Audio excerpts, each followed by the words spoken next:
What's up, everybody? Welcome back to another episode of the 10-7 MMA show. We are back. Hope you guys are all having an awesome week. Happy Friday, everybody. I see we got Johnny Monday already in the mix commenting, saying, I'm so excited for another 10-7 show. Let's go. I agree. Me too. My favorite time of the week. Monday and Friday at 1:30 p.m. PST. Andrew Nance is back saying, let's effing go. Let's go, everybody. So welcome back. Thank you guys for joining. Sorry we're a minute late. I apologize. That is my bad. But welcome. Johnny Monday, I saw you commented on my video. So I made a video about Josh Thompson earlier today, in my opinion, hating on Khamzat Chimaev. Now, it's hate, relative to how good Khamzat Chimaev is. So obviously, it's not like, oh, he's absolutely terrible, because that would be ridiculous. But he's just saying, hey, Khamzat is, he made a whole thing of how bad is Khamzat, which is a stupid triggering thing to say anyways. And then I went through all the points where Josh Thompson kind of goes at Khamzat, and Johnny Monday responds to my whole video saying, I'm disappointed. I had high hopes for Thompson absolutely trashing Khamzat, but he was pretty complimentary. You had me with the thumbnail and title. Well, to me, I thought it was trashing him by saying the things that he said. So I don't know. If you guys haven't checked out that video yet, I just dropped earlier today. Make sure to check it out. Okay, we got a couple other comments. Jasper says, good afternoon from Germany. Welcome. What's up? That's what's up. And Western says, Ayo. Western, I think our longest standing follower of the show and participant. So welcome. All right, Justin, before we get into we can't hear you for some reason. I think Justin, are you muted? See if your mic is connected. Or wait, maybe it's my thing. Talk again. Yeah, can't hear you. Can you guys hear Justin? Hey, Andrew Nance says, the punk JT. You can't hear me either, right, Louisa? Yeah, we can't hear you. Justin, maybe try and log off and log back on. And then worst case, you can jump on from your phone. So Andrew Nance says the punk JT. Yeah, that's right. The punk Josh Thompson. He's talked about that before, that the reason why his nickname was the punk was because of how outspoken he is and how he's not afraid to say different things. Wait, Jasper says no. What are you saying no to? Well, I'm not sure. But anyways, welcome, Jasper, to the show. All right. Well, we're going to get into the mix while Justin rejoins. We got a lot of interesting topics, I think, to cover today. But one thing I do want to mention as Justin resets his computer and it tries to get his audio working, we are at an interesting milestone right now. We are at 1,990 subs. So we're 10 away from 2,000. If anybody's chiming in right now today and you like what you see, we'd love to get your subscription, as we are hoping to, we're basically assuming and planning we're going to hit 2,000 by Monday, because we have a very special show for you guys on Monday. If you guys are familiar, Justin, try and talk. Check. We're back in business. So as you guys may or may not know, our channel began with the help of Jesse on Fire. He's got his own channel. Began as more of a MMA focused channel. It's now expanded to all sorts of different things, but he still covers MMA occasionally.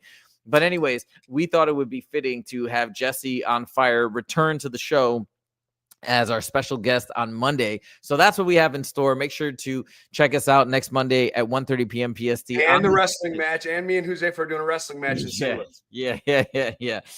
Hot pink singlets. It's going to be awesome. Sean Strickland's going to referee. No, but it's going to be a fun show. So we're looking forward to that. Now, Justin, before we get into the stories, I know you were commentating for Tough Enough. We're hoping next time that Justin does a Tough Enough show, if you guys want to tune in to him commentating, we'll post the link on the channel, so you can log in and buy the pay-per-view, or at least watch the prelims for free if you want to check that out and support Justin. But Justin, tell us a little bit about the commentating before we dive into the topics.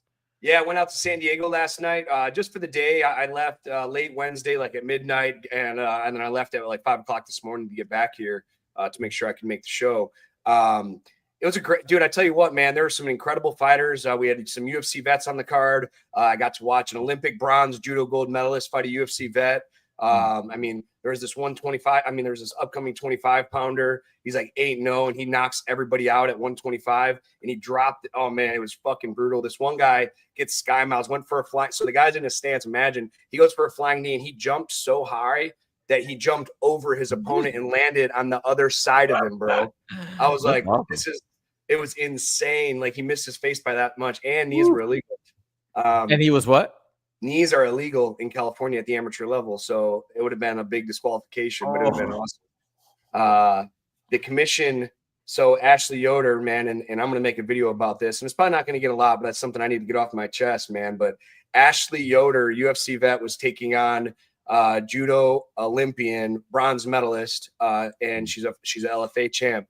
And Yoder Yoder was on top of her on her back for 12 minutes of the 15 minutes. That's crazy. 12 minutes of the 15 minutes, and she lost a split decision.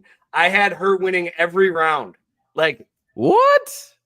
Bro, it was crazy. I went off on I'm like, listen, I'm going to get in trouble for saying this, but the California State Athletic Commission is one of the worst commissions I've ever done. I said this live on UFC Fight Pass, and I might get reprimanded for it, but I don't give a fuck. I was like, these judges need to be held accountable. Ashley Yoder's here trying to get back to the UFC, and she has to take this decision loss when she had 13 minutes of ride time. There's no dispute. It doesn't matter if she did nothing. She is in a dominant position, one of the most dominant positions in MMA. There's a reason, like, if I'm in somebody's guard and we sit there for 2 minutes or 3 minutes and nothing's happening, the referee stands us up, right?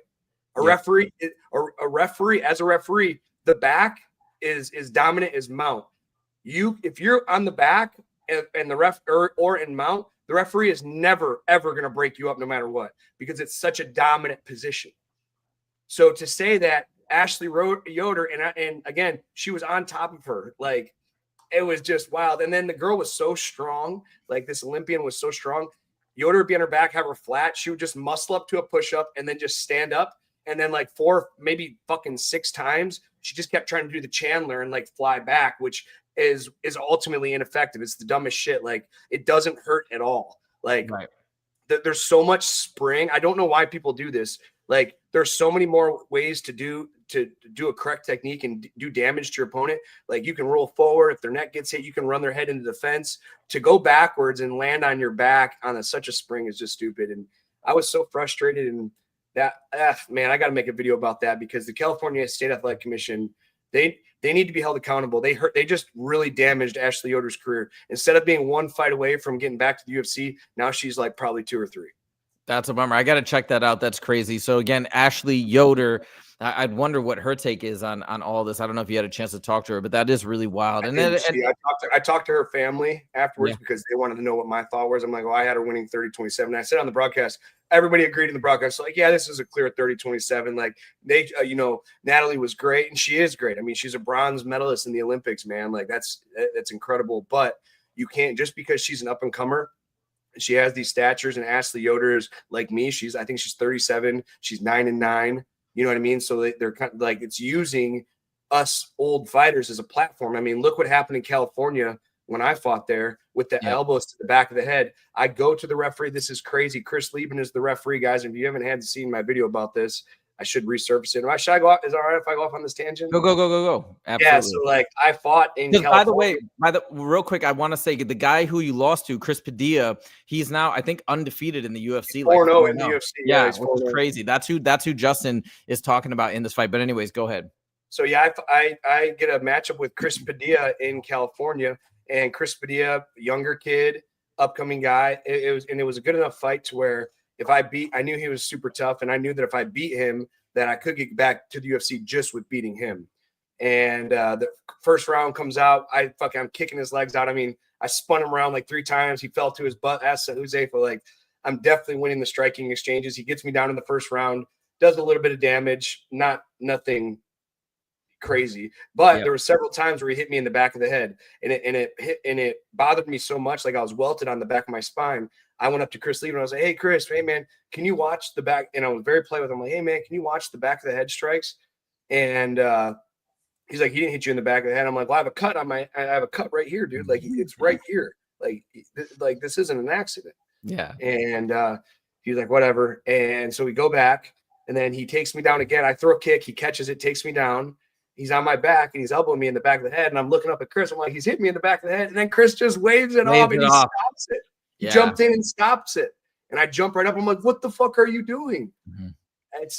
I tell you what, man, like, stuff like that. Like, Chris Lieben is a true vet of the sport. Like, he went out on his shield, and for me to address it in between the rounds, and then and slow the video down and address it, I can go strike by strike.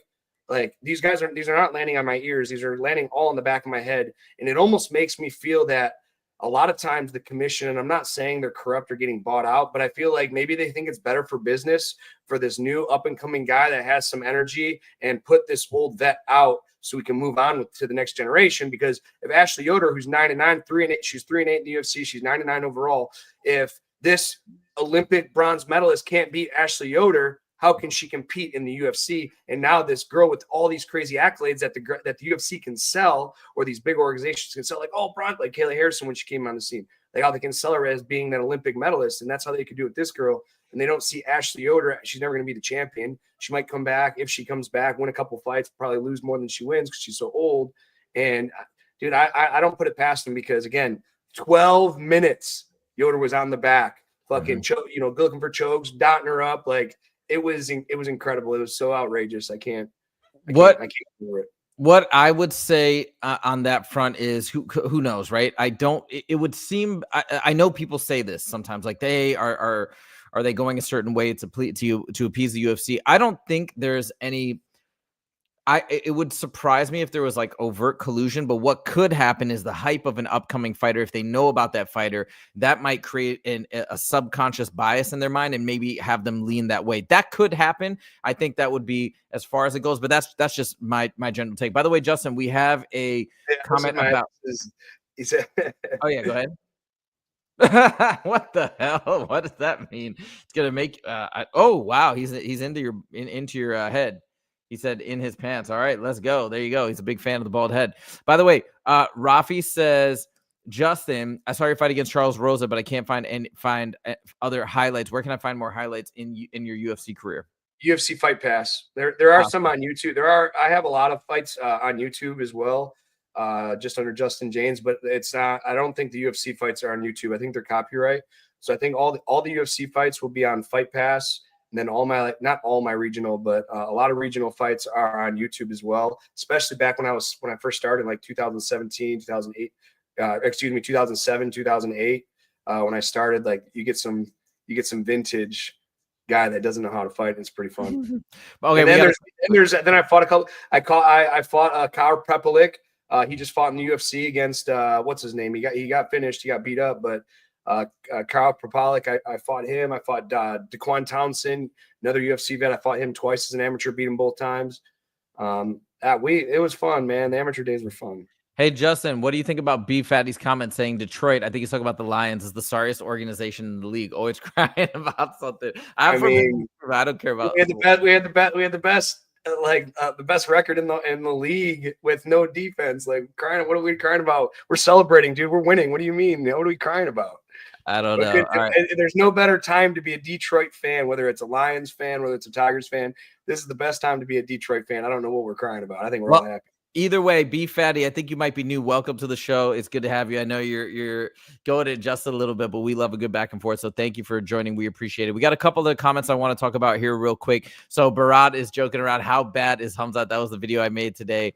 Rafi says, yeah, I saw the Hamzat criticism video. A lot of people just hate these.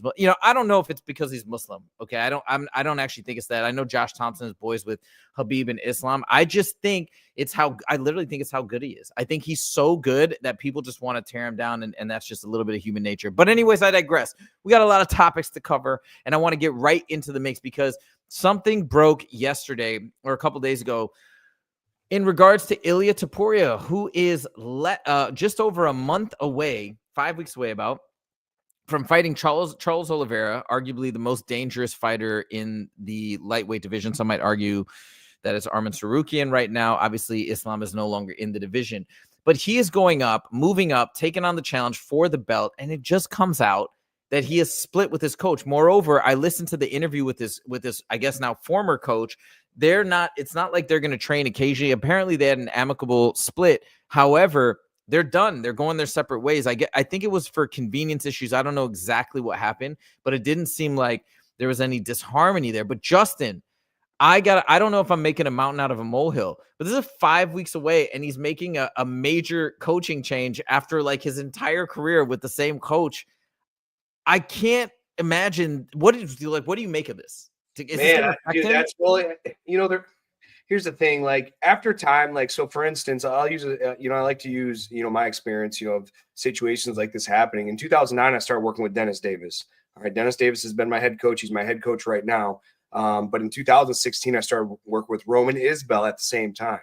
All right. So a lot of like Roman at these regional shows, and now, well, this is the UFC, obviously, but it's not uncommon for you to start working with another coach, and then it's just more convenient to continue to train with that coach, whether it's like scheduling for.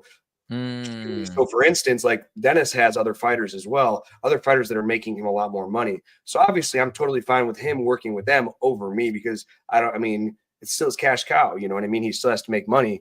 Sure. And I'll be working with Roman more. So a lot of people are like, oh, he doesn't work with Dennis anymore. That's not true.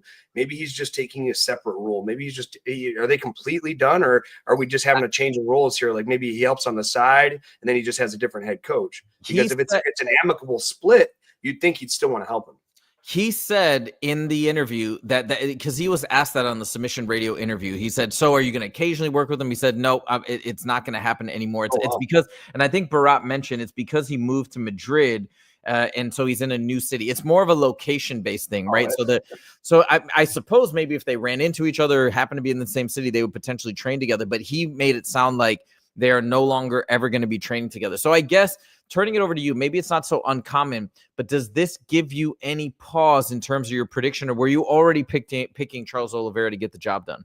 Man, I don't know, man. This is just a fight that I'm going to stay away from from a pick standpoint and a bet standpoint, because there's just too many unanswered questions. We don't know how he's going to look. We don't know, is he going to slow down with this extra muscle mass?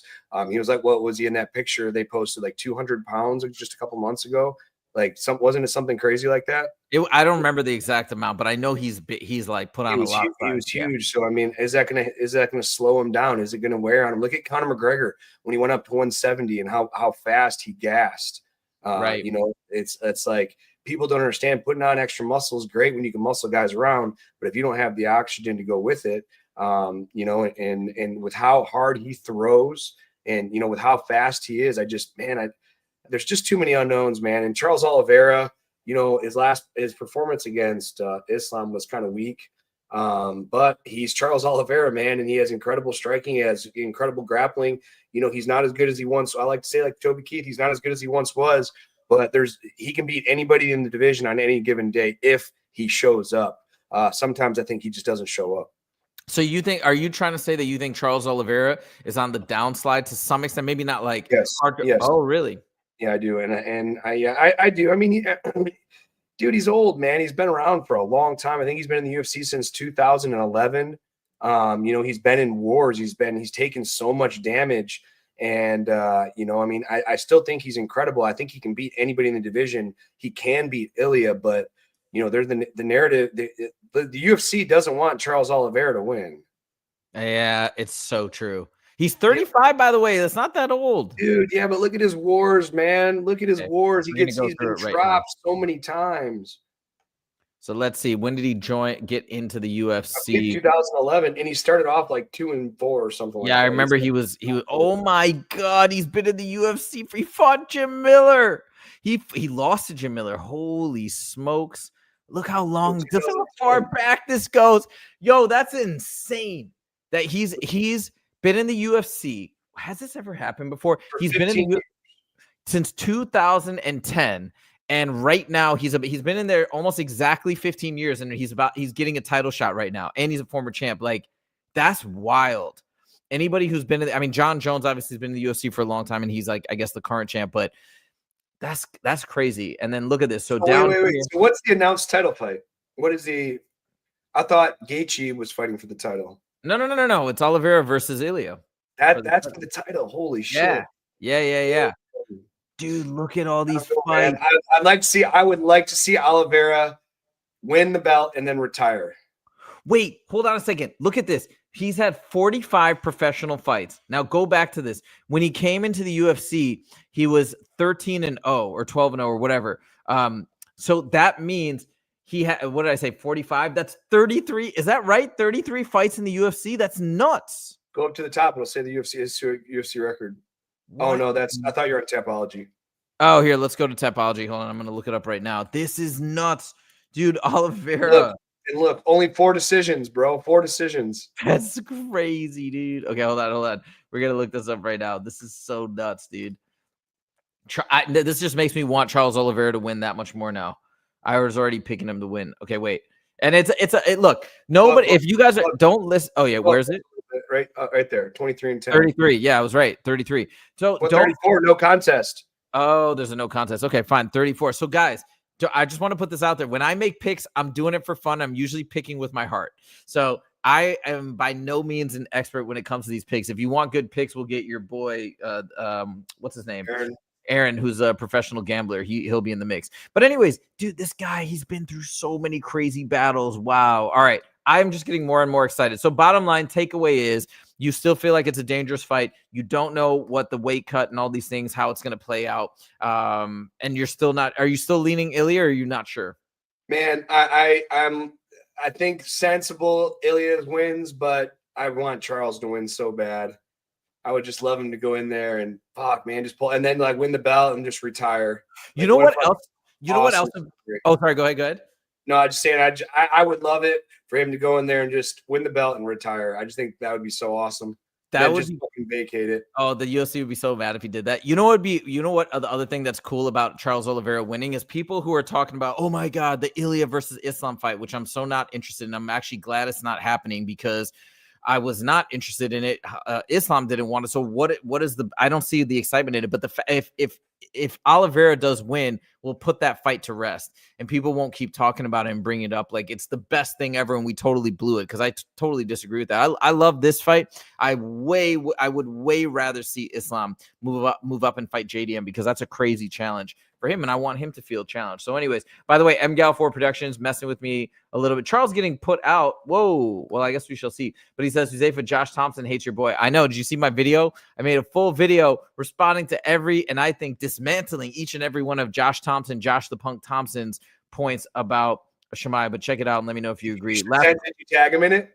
No, I should have tagged him. Oh, come on. We'll send him the video in maybe on Instagram. We'll make a little short about it and we'll send it to him. Rafi says, Huzaifa, what do you think about Dustin Poirier versus Max Holloway? Do you think it's going to be a decision or who knocks out who? I mean, look, Justin's probably more of an expert to answer that, but my amateur opinion, no, I think it's just going to be a knockout. I think it's Dustin's last fight. You think he's going to be angling for a decision? I highly doubt it. I think he's going to go for the knockout. I think Max is going to go for the knockout. I think Dustin's going to win, though. I think Dustin's going to win. I think Dustin's striking is so clean. I think he's going to be super motivated going out there fighting in front of his home crowd. What do you think, Justin? I'm with you on that one, especially Max Holloway did not look great in his last fight, in my opinion. So I have to say Dustin, especially being his last fight and stuff. Isn't it his hometown too? Yeah, it's in New Orleans. He's gonna have the home. What a fucking incredible way handle this series of fights and just go out in your hometown. I mean, I can't imagine the positive feeling he's get from his family. Because I don't know, man. There's just something special about fighting in your hometown. You got all your people there. Like, it's one thing when you're fighting in Vegas and your friends are watching you on TV, but then they're there and you can feel your energy and just to know, like, hey, this could be my last walk. He's gonna cross all the T's. He's gonna dot all his I's. He's not gonna when you got that kind of pressure up and you got that kind of expectation, like, this is it, and you just do things a little bit better. But you're saying he might have the thought, hey, this could be it's not could be, it will be. Dustin Poirier is the kind of guy. Yeah, for sure. He's not going to retire and come back. Yeah, and with knowing that, even with him making that decision, that's what I mean. He's gonna dot all his I's, cross all his T's. Yeah, there's gonna be no stone left unturned, and I expect him to show up better than he ever has. I'm actually when we talk about it that way, that gets me really, really hyped for this fight, because obviously the main fight that I'm looking forward to is in August. That's going to be a blowout. And we're going to talk about O'Malley as well versus Merab in a second. I'm actually excited for that fight, even though so many people are hating on that fight, which I don't really understand why. I think it's really interesting. But regardless, I wasn't the most excited originally about Dustin Poirier versus Max Holloway, maybe because we expected it. But now, when you set it up like that and talk about his retirement fight, dotting all his I's, crossing his T's in the hometown, probably there's going to be a knockout. Yo, it's a pretty dope fight. So I'm excited. All right. We got a couple other comments. I got to highlight King Tersey, because King Tersey says, tag Josh, watching your video now. I don't know if I mentioned this at the beginning. The reason why I made that response to Josh Thompson is because of King Terzia. So I wouldn't have seen it if you didn't point it out. Shout out to King Terzia in the comments. Thank you for directing me that way. And yes, we need to tag the Punk. Andrew Nance says Justin is high as F.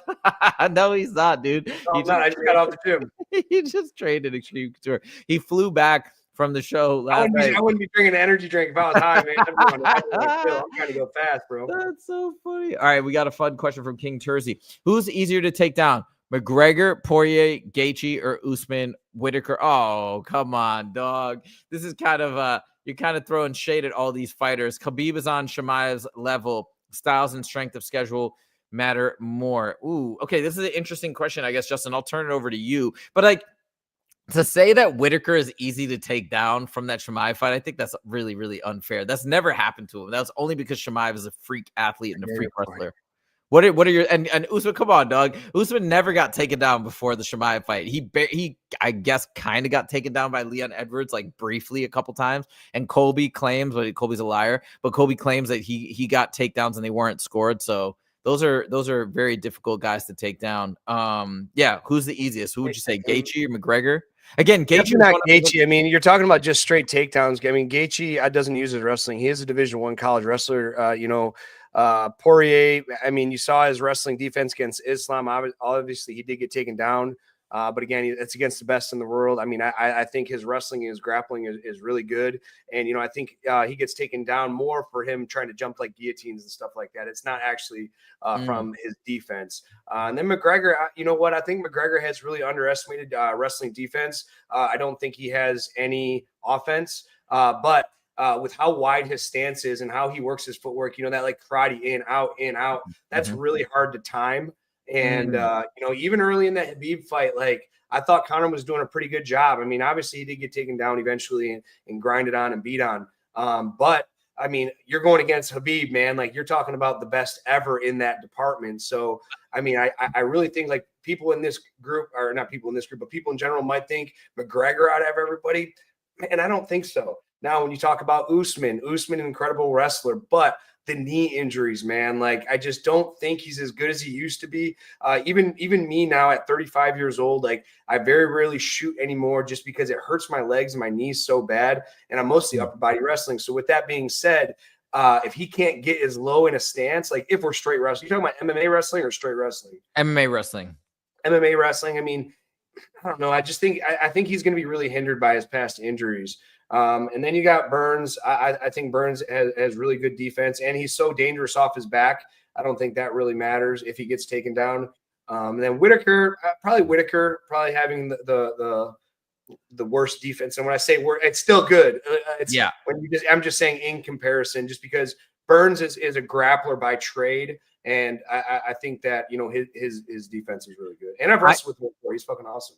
I now understand, by the way, what King Terzia was saying. Let me make a correction because he posted something in the comments. What he's trying to say is basically if you look at the takedown dominance that Khabib had over McGregor, Poirier, and Gaethje, he's saying, hey, think about that. Those are the guys that Khabib fought and looked very dominant against in terms of the grappling and the wrestling versus Khamzat had to fight Usman, who's known for his wrestling prowess, Whitaker, who's probably got better takedown defense in general than all three of those guys, and then Burns, obviously, who's known for his tremendous grappling. So and I think Johnny Monday's taking issue with putting Khamzat on the level with Khabib. Okay, I agree. Maybe it's a little early to do that, but I think King Terzia makes a really good point. We shall see. Let's all hold our thoughts. Let's see what goes down in August against DDP, and then we can continue the conversation down the line. All right, let's keep it rolling to topic number 2.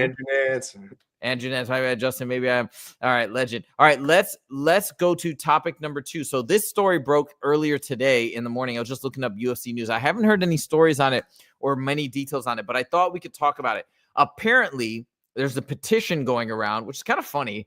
That is like I don't know. I guess people are just trying to voice their opinions, but there's a petition, I think, with over 1,000 signatures already. I'm going to look up a story on this right now to strip Jon Jones of the heavyweight title. Okay, hold on. Strip Jon Jones. Okay, so let me give you guys the full background on, I think, what is happening here. Okay, so first of all, we're going to read this story. And again, some of this is going to be speculation because I have a feeling as to why things are playing out as they are. But first, let's check out the story. So it says, Frustration continues here. Let me zoom in a little bit.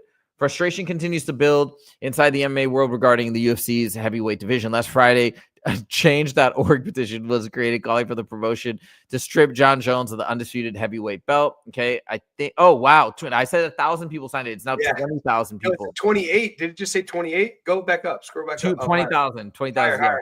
Go up again. Go up a little higher. Go here. Go up, oh, 28,000. Oh, maybe this is old news. Maybe it's growing. Okay, wait. So let's keep reading. Jones 37 captured the heavyweight. The fight was Miocic. As a result, UFC added Tom Aspinall. Okay, we all know the background. Ever since he knocked out Madison, he's starting to lose his patience. Wow. On the other side, Jones has been dismissive to what is this ad? Jones has been dismissive towards the British fighter, suggesting that a bout between them wouldn't enhance his legacy. Well, he said that a while ago. He's hinted at retirement on separate occasions, kind of. Those quotes may have been taken out of context, by the way. And then he says, oh, wait, let's see this. This is recent. I don't know if I want to call it retired. I feel like I'll always have an ability to pop out and show them. I've had many breaks. I've had many breaks throughout my career. My identity outside of fighting is well intact. I'm genuinely enjoying life. I'm growing in different ways. Whoa, this is crazy. Is he trolling, Justin? What's happening here? Dude, I don't care, man. I don't know. I don't care, man. I saw that and I was just like, okay, get the fuck out. I had to cover it. Like, okay, dude, like, I want to like Jon Jones too, man. For he's one of the greatest of all time, and it's just like, man, just this end of his career is just like, it's annoying, and it's instead of being excited about seeing him and being like, dude, you guys get to watch this all-time great. It's like, I don't even care, man. It really sucks. He's really dampening the whole situation for all the fans. Okay, so let me tell you why I think what's happening is happening. This is just a little theory that I have. Totally could be wrong. I don't know, but I'm trying to understand why they're doing this. So I think it all has to do with the timing of the fact that they're about to have this new licensing deal. So they're in negotiations right now, apparently with Netflix and other streaming services, according to MMA Joey. But he said this was speculation, so it's like hearsay on hearsay. But apparently, there's the negotiations. I heard through hearsay again, so I'm just mentioning that, but that maybe the negotiations aren't going as smooth as possible between the UFC and Netflix. So what I think is that even though this is to the detriment of Tom Aspinall's career, they are holding out a hope that they can try. I think if they strip him, it will be after the licensing deal is done, because I think they're keeping it, hoping that they can convince him to come on, have one last fight in November at Madison Square Garden before they sign the dotted line, and then to bump up the numbers and to allow them to negotiate for a higher yearly payment for the subscription streaming service. I think pay-per-views are going to be done next year, and we're going to have it through a special Netflix subscription, which is going to blow the sport up. I cannot wait. Buy more UFC stock, buy more TKO stock, in my opinion. That's not financial advice, but that's what I'm going to do. And I think the UFC is just banking on the fact that they can, or hoping that maybe they can get this fight to happen, and that's why they're putting Tom Aspinall on ice, because if it happens, it will mean big business. Alternatively, if Tom Aspinall just fights Cyril Gane or whoever's next, it's not going to do much to move the needle in terms of pumping up those numbers. So that, to me, is what makes sense. That, to me, is why I think this is dragging out as long as it is. But I'm cool with this petition. I know. Yeah. So are you saying, I just want to get this right though, you're saying like they want to use Jon Jones once they sign the Netflix deal, maybe have him as the first main event, as a big event? Or no, before. I think they're hoping that there's a chance that they can get this fight scheduled and get the numbers on the books before they sign the dotted line. Okay. I think once the deal is signed, I think they will readily strip him if he continues to dilly-dally and do all these things. Then I don't think it will be, but I think so it's kind of like risk reward. Obviously, they're keeping the heavyweight division stagnant. They're kind of laying into Tom Aspinall's ability to lay down his legacy and foundation, which is bad, technically for business. However, the upside is so big if they can get Jon Jones to fight Tom Aspinall before the contract is signed, that they're willing to essentially, I guess, hinder Tom Aspinall's career along the way, just at the chance of that potential upside. That's what I think is happening. This is, again, just pure speculation. Let me know if you guys agree or disagree, but we shall see how it plays out. And I know Justin doesn't care. I kind of don't really care, so let's move on. But we got another comment from Hamzat Boris Shemaev, superfan. Hey, that's my username as well. No, I'm just kidding. But I am a superfan as well, so welcome. He says, I see almost everyone saying Hamzat wins early or Drickus wins late. What if everyone is overlooking the whole... Yes, I've said this. Have you seen my video exactly dispelling the myths about Khamzat Chimaev and this false narrative about him having no cardio? Remember, everybody's like, oh my God, he did so bad against Gilbert Burns. Look at the judges' scorecards. Khamzat Chimaev won round 3 unanimously. It wasn't 2-1. It was 3-0, 10-9, 10-9, 10-9. So yeah, I've said that from the get-go. That being said, I do think I'm pretty surprised. I mean, I feel pretty confident that he's going to get an early finish. That being said, I think the cardio issue is fake news. And I think you also asked earlier if I'm going to Chicago. I'm going to try. As soon as tickets go on sale, we're going to see how crazy they are. And if it's not too bad, I used to live in Chicago. I went to law school in Chicago, so I'd love to go back and check it out. We got a couple other comments. It says, Movsar is not the most exciting fighter, but he's 19-0 undefeated. Yeah, Movsar Evloev is a legend. I heard that he's getting like passed over for the title shot. I need to check that out.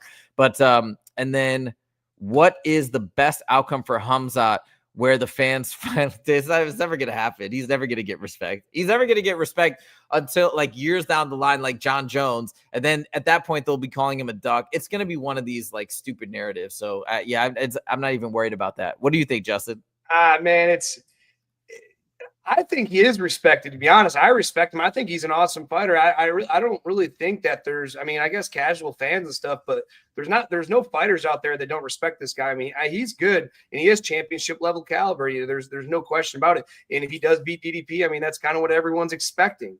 But with that being said, we talk about the gas tank issues against Dustin Burns. I think DDP has a different gas tank than Dustin Burns. Gilbert Burns. I'm going to say it every time. It's Dustin Burns.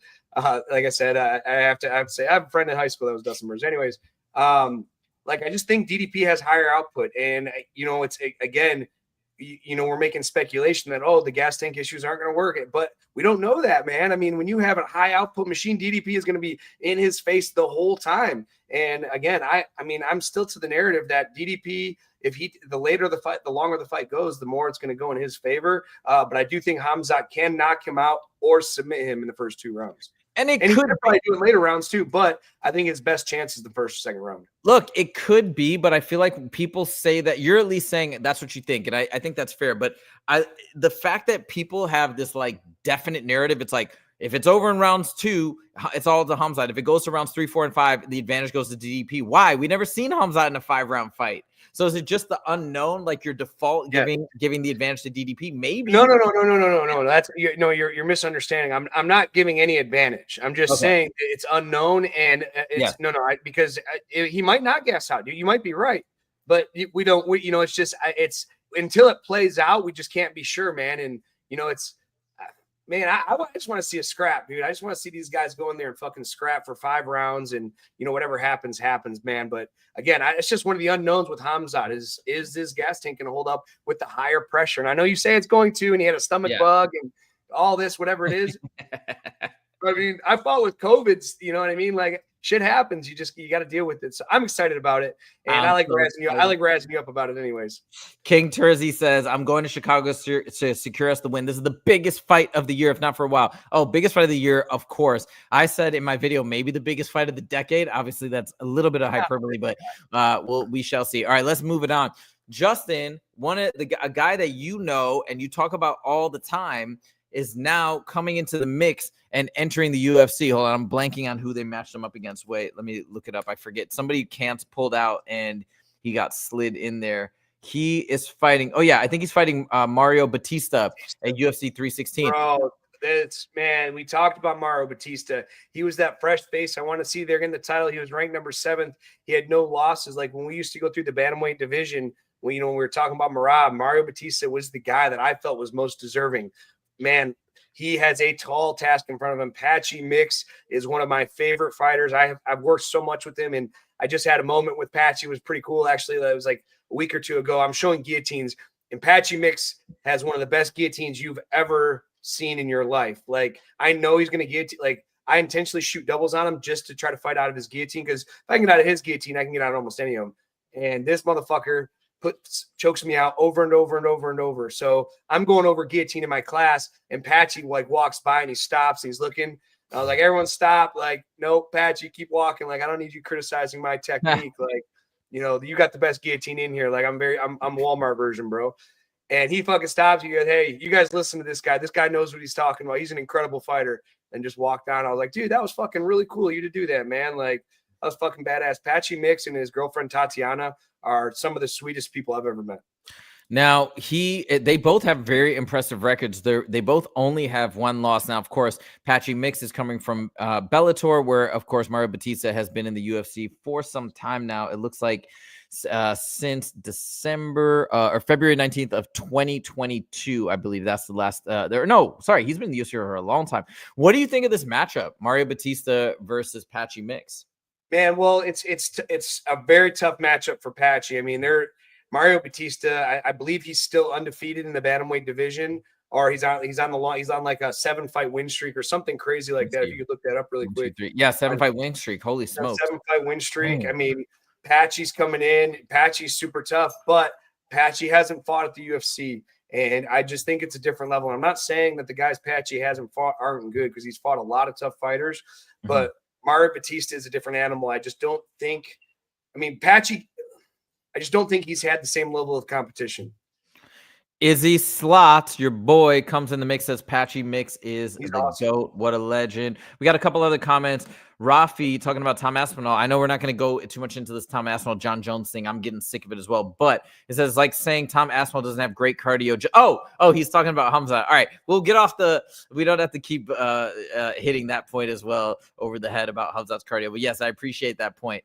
Hamzat, Boris, Shemaev, Superfan says, Huzaifa, bro, you got to go to Chicago. I need to go. I'm probably going to go. I'm not saying 100% yet, because I'm trying to work everything out. And I'll even do some streaming to whatever extent is allowed. If I do go to the show, from the show to some extent, obviously not showing the fights right after, we'll do it's going to be, it's going to be incredible. And then Rafi says, O'Malley has been doing a lot of grappling practices. Hopefully he can give a better performance this time. Speaking of O'Malley, you're right in my mind. That is topic number 4. So let's talk about this fight. We are, 2 weeks away? 2 weeks away from O'Malley versus Merab. And also, O'Malley was on Tim Welch's pod earlier today. I just heard a couple clips about it.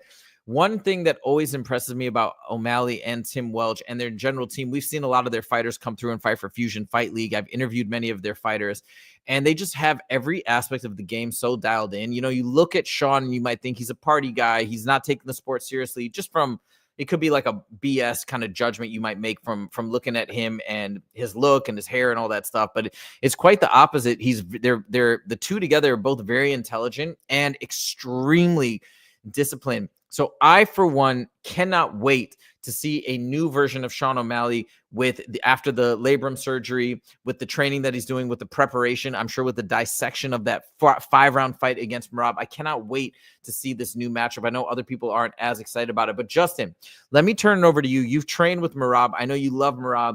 I know you've known Sean O'Malley and Tim Welch for some time through Fusion Fight League and whatnot. Let's get your initial thoughts. We're going to talk a lot more about this matchup as it gets closer. Again, something I'm very excited about. But let's just get your little rough take right now, 2 weeks out. Where are you? You're not gonna like it, man. I'm a fan of both of these guys, and that's why this fight's so tough for me. Like, Merab is, dude, he's a character. He comes in the gym. I'm not boys with him. Like, you know, I'm not trying to say our relationship's more than what it is. But the couple times that we've trained together, but he's just like a really positive guy to be around. Like, he's a great training partner. He's working his ass off. You know, and you see that from afar, and you just have so much respect for that. And you look at Sean O'Malley, who's, dotting all his I's, crossing all his T's now, got rid of like social media for a while, like starting to take this serious, got his labrum taken care of. Like, these are all great things. But unfortunately, Sean O'Malley has that knockout chance early in the rounds. But I think he has to snipe. I think it's the same odds of the first one to this one. I think Merab's just going to outpace him. But with that being said, O'Malley is, he's going to be working, a lot. I think, man, he's going to be working that sniper shot. But here's the problem. What I saw in the first one is it was a battle of footwork in Merab versus O'Malley. So Merab was sitting back. He has to wait for Sean to come forward, striking with either a jab, cross, or a hook, so he can try and time it to get in for the timing. I think if Sean O'Malley fights off his back foot a little more, and instead of trying to come forward and pressure Merab, try to frustrate Merab with no action. You know what I mean? Like, don't throw any punches at him. get Merab to come to him and look for a big like right Mm. uppercut or something. Because here's the thing with Merab's output, if you're constantly like trying to you're trying to hunt him down and snipe his head off as he's bouncing around the outside, your weight transfer is going forward, which in turn makes takedowns a lot easier. Like I said, again, if Sean O'Malley sits back and kind of just, if there's a lull in action, like Merab, and there's booing Merab in his brain because he's so high energy and so fast, I'm like, oh, I need to do something. I need to hit a takedown. It might try to blitz in, and Sean can time something like that. So, I mean, it's a great matchup, but unfortunately, I think it's going to go the same way the first one did. Well, but you make some interesting points as to things that Sean could implement. Maybe take more of a, it sounds like to me you're saying take more of a counter-striking approach. It reminds me of when Israel Adesanya fought, what's his name, Yoel Romero. And Yoel Romero, just remember, he shelled up and he wouldn't move, and he baited Izzy to come forward. That's exactly what I mean. Exactly. Yeah. Because again, you're trying to hunt these guys down. There's guys at the gym, like, 'cause I'm a forward pressure fighter and I take a lot of damage, especially like Roman Isbell, Izzy Slots, who's in here. Like his style is so frustrating because he's just dotting me up the whole time. I mean, he's not landing big shots, but he's just dotting me up. And when I do land a shot, I have to make it land. I have to fucking crack that shit because he's hitting me fucking 5 or 8 times to 1. But I think that would be a great game plan from Sean. Frustrate Merab. Merab got emotional against Umar. And, maybe in the middle of the fight, if he's lulling, Merab might start, yeah, come on, get crazy. And then again, start taking bad shots. And I think that's the path to victory. Let me tell you something cool about this matchup, regardless of who wins. And this is the cool part. And this is the part that I like to think about as hey, what's going to happen at these various branches of the decision tree. So for example, if O'Malley can come back and win, that will be amazing. Because Merab is now looked at as one of the greatest bantamweights. You made a video saying he is the greatest bantamweight in your opinion of all time. If O'Malley can come back as popular and as awesome as he is and now beat him, it's so much better than if he would have beaten him the first time. So much better, because that win is going to just be so impressive after all these people have failed. So that outcome, I think, will be awesome. And I'm a fan of Sean O'Malley. I love his fight style. I like his personality in general.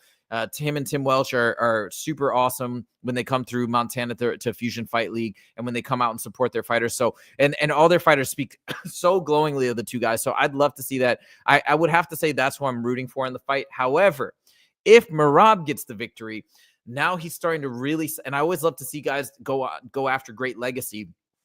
That's really, really exciting. So if Merab gets the victory, now he's beaten Sean O'Malley twice, former champion, and he can move on to take other challenges and just keep smashing people in the division. So it's kind of, I think from a fan's perspective, it's kind of a win-win. That being said, I will be disappointed if O'Malley can't get it done, but it is really win-win. So I think all around, everybody wins with this fight. So stop hating on the fight. Stop hating on the rematch. It's a great rematch. Don't you think? Don't you agree? I'm really sorry. I'm being bombarded by 2 Great Danes right now. Excuse me. Good. Just you just sat up on my chest. God damn it. Oh, dude, baby. See, this was my new one. Oh, you got a new one? Yeah, it's my baby right here. But I thought that was okay. The other one's over here. Oh my God, they look so similar. That's so crazy. Yeah. But I'm bummed about this fight because I don't want either of these guys to lose. Like, honestly, I like them both so much. And, I want Merab to win because I think he's the greatest bantamweight of all time. And, he works so hard. But then I want Sean to win too. And because he's such a great guy and he's like, we met him in Montana. He's super humble. Like, he goes out of his way to come say hi to us. Like, he's in Great Falls, Montana. Like, he could Hollywood us, but, he goes out of his way. Tim Welch, every single time he sees me, comes up to me, hey, Justin, how you doing? Like, it's just, they're so respectful. It's like I was a nobody in, I was a nobody in the UFC basically. And for them to recognize that, hey, this guy was in the UFC and come up and, shake my hand and shit. I have so much respect for that. Well, we shall see. It's a fight that I'm very excited for. And the last fight that we're going to talk about today, which is coming up soon as well in July. I think it's on the Dustin Poirier card versus Max Holloway. Let me double check that. But anyways, we got this amazing fight, in my opinion, that is so flying under the radar. Khalil Rountree, who had, in my opinion, it was my favorite fight of 2024, him versus Alex Pereira. Unbelievable fight. If you guys disagree with me, by the way, on that take, watch it again and just watch the entire arc, the story of it play out. Alex Pereira getting lit up in rounds 1 and 2, where everybody thought he was going to smoke Khalil Rountree, and then him having to pull back and pick himself back up, and then almost seem to come to life with like supernatural power in the 3rd round, and then the 4th round just smashing Khalil Rountree, the best fight ever. But props to Khalil Rountree for giving him such a tough fight. But now we have Khalil, this kickboxing master, a Muay Thai master, going in and fighting Jamahal Hill, who obviously prides himself on mixing it up. And Jamahal, obviously from back in the day, you guys both came from Michigan. But it's a very interesting matchup, and I think it's going to be a blast for fans to watch. A lot of really good striking. Do you have any thoughts? Do you have any leanings right now in terms of how this fight might go? I hate doing this. I hate doing this on a live show because I got to go against my boy here, man. I like Jamahal a lot, but Khalil looks so good, when he was fighting for the title. And I really think that Khalil's going to learn from that loss, and he's going to be back really strong, man. I think he's going to make some proper adjustments, and I think he's just going to overwhelm Jamahal. I mean, me and Jamahal both come from Michigan. I got a lot of respect for Jamahal, former UFC champion. Like, he's a great dude, trained together. We're both boys from Michigan, man. But to give my honest take, I just think Khalil's just going to be a little too much for him. I hope Jamahal wins. I want him to win, obviously. But again, I want to give you the honest take, man. I don't want to try to make something up. I just really think Jamal's going to struggle. And I think Khalil's output is just going to be so overwhelming. Jamal's a sniper though. He can counterpunch, and Khalil might go for a blitz, and Jamahal, if he hits that right hand, Khalil can go to sleep. And I do think Khalil is going to be the pressure fighter in this fight. So I do think Jamahal has that puncher's chance. But I think I'm going to give it like 75%, 80% to Khalil. Izzy Slot also agrees with you. By the way, I misspoke. This is not on the UFC 318 card. This is for a fight night on June. That I was talking about with the stance that fucking runs away like a fucking pussy. Might be like a man in the middle of the ring. But anyways, yeah. So I just want to point that out. This fight's happening on June 21st. That's actually right after my, not too far away from my birthday. So that's going to be really cool. But I can't wait for this fight either way. Whatever happens, it's going to be a great fight. This summer is lit for the UFC fans, in my opinion. I know we have this collection of UFC fans that seem to always be mad at everything and saying this fight's trash, this matchup is garbage, and whatever. I don't know, man. I'm pretty happy with all these fight announcements. I can't wait for International Fight Week. I can't wait for June 7th. And obviously we know the real deal, the biggest fight of the year, of the decade, Khamzat Chimaev versus DDP. That's coming up, and that's going to be massive, and that's going to be spectacular, and it's going to be in Chicago. But that's my 2 cents. I'm very happy. King Tersey offers the last question. Off topic. How does Justin feel about the Lions this year? There you go. One more question. The NFL, man. I think they're really the best team in the NFL. They've had some incredible drafts. They got an incredible returning team. Aiden Hutchinson just got cleared today for full practice. I mean, geez, we have probably the best defense. I mean, come on, we won 15 games with a torn apart defense, with no defense. In the very first play of the playoff game, our cornerback got taken out, man. It's as long as we stay healthy, they're the best team in the league. And right now, the odds book is 10.5 wins. Are you kidding me? Over, take the over. It's easy money. Of course, the Lions are going to win more than 10 games this year. And I tell you what, everyone's hating on Jared Goff. No, I think he's going to turn up this year. I think he's already an incredible quarterback, but I think he's going to go above and beyond this year. All right, last question, and then we're going to cap the football talk because this is an MMA show, guys. But Izzy Slots to say, hey, you think they can actually beat the Buccaneers? I'm not even going to answer it. It's a stupid question. Dumbest question. I don't even know anything like if the Buccaneers are good or bad because I don't follow. I only follow one. They're just Roman's favorite team. Oh, got it.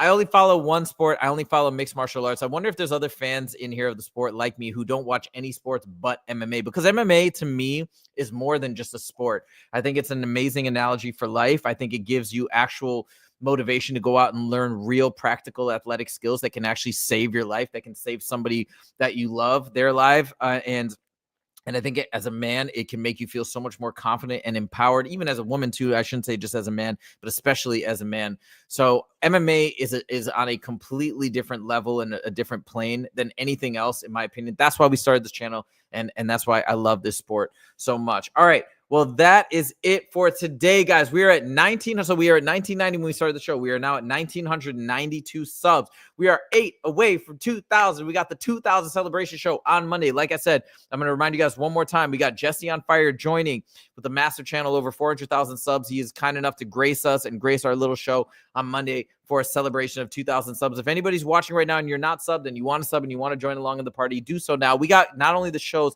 Monday and Friday, but we got content dropping every day. As I mentioned, I just made that video about Hamzat Chimaev earlier today. Hamzat Boris superfan say, you're welcome, Johnny Monday. Hamzat says you have a Twitter account. We do not, but we might start one. Who knows? Let's see. That might not be a bad idea. I feel like we like to speak more through videos as opposed to tweets and things like that, but maybe we could be persuaded.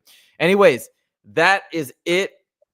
Thank you guys so much for joining. Oh, and that's Justin James's. That's your Twitter account. That's my X account. Okay, there you go. So you guys can follow Justin James on X if you want to check that out.